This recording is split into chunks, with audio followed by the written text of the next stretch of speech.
Hi friends, ഓണരുചിയിൽ ഇന്ന് ഞാനൊരു പായസത്തിൻ്റെ recipe ആയിട്ടാണ് വന്നിട്ടുള്ളത്. ചേന കൊണ്ടാണ് ഇന്ന് ഞാൻ പായസം തയ്യാറാക്കുന്നത്. ഇതിനു മുമ്പ് ഓണരുചിയിൽ തന്നെ 2 പായസം റെസിപ്പീസ് ഞാൻ അപ്ലോഡ് ചെയ്തിട്ടുണ്ടായിരുന്നു. പൈനാപ്പിൾ പായസവും കസ്റ്റാർഡ് ആപ്പിളിൻ്റെ പായസവും. അത് കണ്ടിട്ടില്ലാത്തവരുണ്ടെങ്കിൽ അതിൻ്റെ ലിങ്ക് ഞാൻ ഡിസ്ക്രിപ്ഷനിൽ കൊടുക്കാം, ഒന്ന് കണ്ടു നോക്കണേ. അപ്പോൾ വളരെ ടേസ്റ്റി ആയിട്ടുള്ള ഈ ചേന പായസം എങ്ങനെയാണ് തയ്യാറാക്കുന്നതെന്ന് നമുക്ക് നോക്കാം. പായസം തയ്യാറാക്കാനായി ഞാൻ ഇതുപോലെ 500 ഗ്രാം ചേന സ്കിന്നെല്ലാം കളഞ്ഞ് കഴുകി വൃത്തിയാക്കിയതിന് ശേഷം ചെറിയ പീസായി ഇതുപോലെ കട്ട് ചെയ്തെടുത്തിട്ടുണ്ട്. ചേന എടുക്കുമ്പോൾ എപ്പോഴും നല്ല വേകുന്ന ചേന നോക്കി വേണം എടുക്കേണ്ടത്. ഇനി നമുക്കിതൊരു കുക്കറിലേക്ക് ഇട്ട് കൊടുക്കാം. അതിനുശേഷം അതിലേക്ക് ഇത് വേകാൻ ആവശ്യമായ വെള്ളം കൂടി ഒഴിച്ചു കൊടുത്ത് കുക്കർ അടച്ച് നമുക്ക് ഒരു വിസിൽ വരുന്നവരെ ഒന്ന് വേവിച്ചെടുത്താൽ മതി. നല്ല വേകുന്ന ചേനയാണെങ്കിൽ ഒരു വിസിൽ കൊണ്ട് തന്നെ നമുക്ക് നന്നായിട്ട് വെന്ത് കിട്ടും. അപ്പോൾ ഇവിടെ ഒരു വിസിൽ വന്നിട്ടുണ്ട്. ഇനി അതിൻ്റെ സ്റ്റീം പോകുന്നവരെ നമുക്കൊന്ന് വെയിറ്റ് ചെയ്യാം. ഇപ്പോൾ സ്റ്റീം പോയിട്ടുണ്ട്. ഇനി നമുക്കിത് തുറന്ന് നോക്കാം. അപ്പോൾ നന്നായിട്ട് തന്നെ ഒന്ന് വെന്ത് വന്നിട്ടുണ്ട്.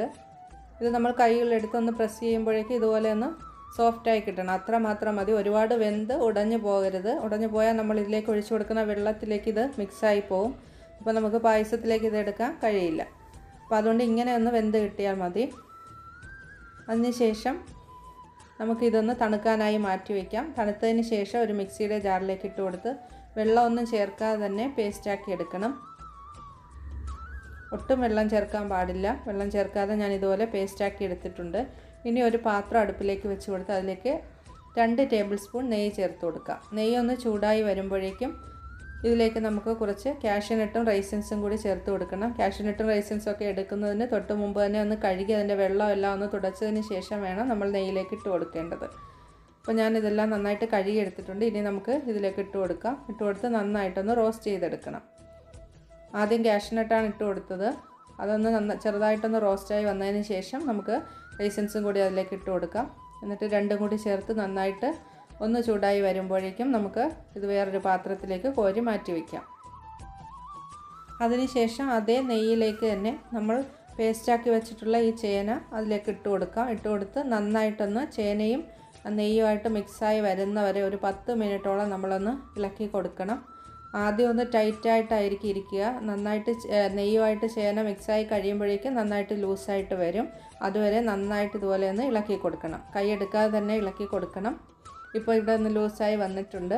അപ്പോൾ ചേനയും നെയ്യുമായിട്ട് നന്നായിട്ട് മിക്സായി ചേനയുടെ പച്ചമണം മാറുന്നവരെ ഈ രീതിയിലൊന്ന് ഇളക്കി കൊടുക്കണം. അപ്പോൾ ഒരു 10 മിനിറ്റോളം നമുക്ക് ഇതിനായിട്ട് വേണ്ടി വരും.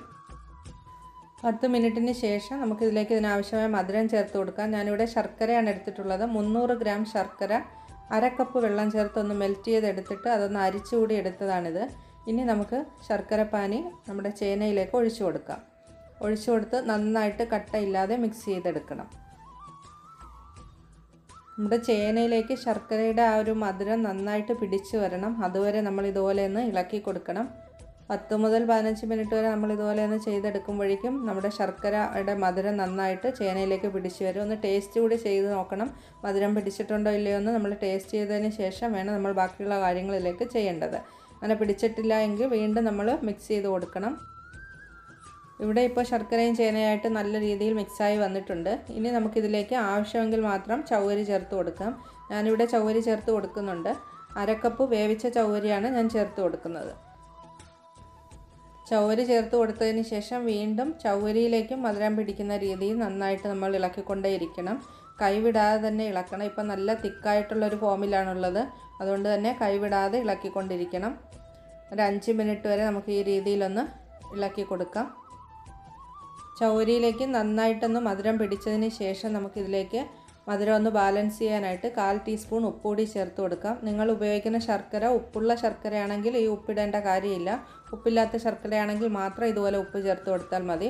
ഉപ്പ് ചേർത്ത് നന്നായിട്ട് മിക്സ് ചെയ്തതിന് ശേഷം ഇനി ഞാൻ ഇതിലേക്ക് 2 ടേബിൾ സ്പൂൺ പഞ്ചസാര കൂടി ചേർത്ത് കൊടുക്കുന്നുണ്ട്. ശർക്കര പായസത്തിലേക്ക് ഇതുപോലെ പഞ്ചസാര ചേർത്ത് കൊടുക്കുമ്പോൾ ഒരു പ്രത്യേക ടേസ്റ്റാണ്. നിങ്ങളിങ്ങനെ ചേർത്തിട്ടില്ലെങ്കിൽ ഒന്ന് ചേർത്ത് നോക്കണം. നല്ല ടേസ്റ്റാണ്. അപ്പോൾ പഞ്ചസാര ചേർത്ത് കൊടുക്കുന്നതുകൊണ്ട് തന്നെ നമ്മുടെ ശർക്കരയുടെ അളവൊന്ന് കുറച്ച് വേണം ചേർക്കേണ്ടത്. അതിനുശേഷം ഞാനിവിടെ തേങ്ങാപ്പാലാണ് എടുത്തിട്ടുള്ളത്. 2 തേങ്ങയിൽ നിന്നുള്ള പാലാണ് എടുത്തത്.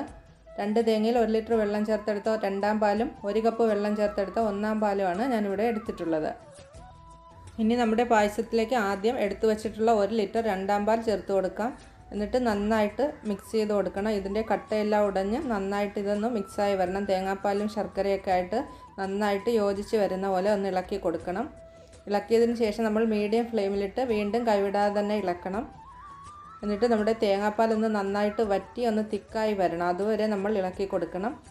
അപ്പോൾ കുറച്ചധികം സമയം നമുക്ക് ഇതിനായിട്ട് വേണ്ടി വരും. തേങ്ങാപ്പാലൊന്ന് വറ്റി കിട്ടണമെങ്കിൽ 15 മിനിറ്റെങ്കിലും നമുക്ക് വേണ്ടി വരും. തേങ്ങാപ്പാൽ ഇപ്പോൾ നന്നായിട്ട് മിക്സായി ഇതിൻ്റെ കളറൊക്കെ ഒന്ന് ചേഞ്ചായി വന്നിട്ടുണ്ട്.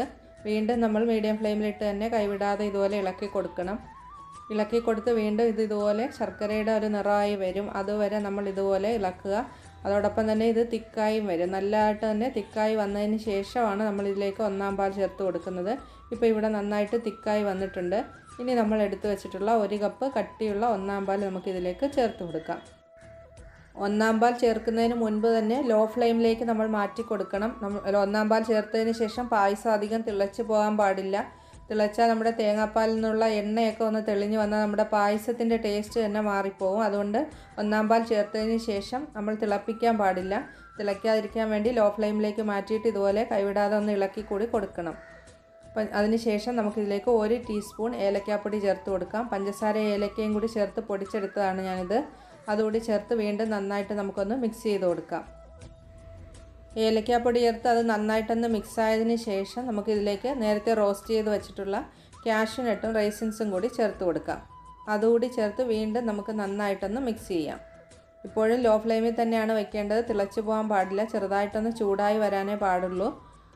ഇനി ഇതിലേക്ക് ഞാൻ 1 ടീസ്പൂൺ നെയ്യ് കൂടി ചേർക്കുന്നുണ്ട്. നെയ്യ് ചേർത്ത് ഒന്ന് നന്നായിട്ട് ഒന്നുകൂടി ഒന്ന് മിക്സ് ചെയ്തതിന് ശേഷം നമുക്ക് ഫ്ലെയിം ഓഫ് ചെയ്ത് കൊടുക്കാം. അപ്പോൾ നമ്മുടെ ടേസ്റ്റി ആയിട്ടുള്ള ചേനപ്പായസം ഇവിടെ റെഡി ആയിട്ടുണ്ട്. അപ്പോൾ എല്ലാവരും ഈ ഓണത്തിന് ചേനപ്പായസം ഒന്ന് ട്രൈ ചെയ്ത് നോക്കണം. നല്ല ടേസ്റ്റി ആയിട്ടുള്ള റെസിപ്പി തന്നെയാണ്. എൻ്റെ റെസിപ്പി നിങ്ങൾക്ക് ഇഷ്ടമായെങ്കിൽ ലൈക്ക് ചെയ്യുക, ഷെയർ ചെയ്യുക. ചാനൽ ഇതുവരെയും സബ്സ്ക്രൈബ് ചെയ്യാതെ കാണുന്നവരുണ്ടെങ്കിൽ ഒന്ന് സബ്സ്ക്രൈബ് ചെയ്തുകൂടി സപ്പോർട്ട് ചെയ്യുക. അപ്പോൾ നമുക്ക് വീണ്ടും അടുത്ത റെസിപ്പിയുമായി കാണാം.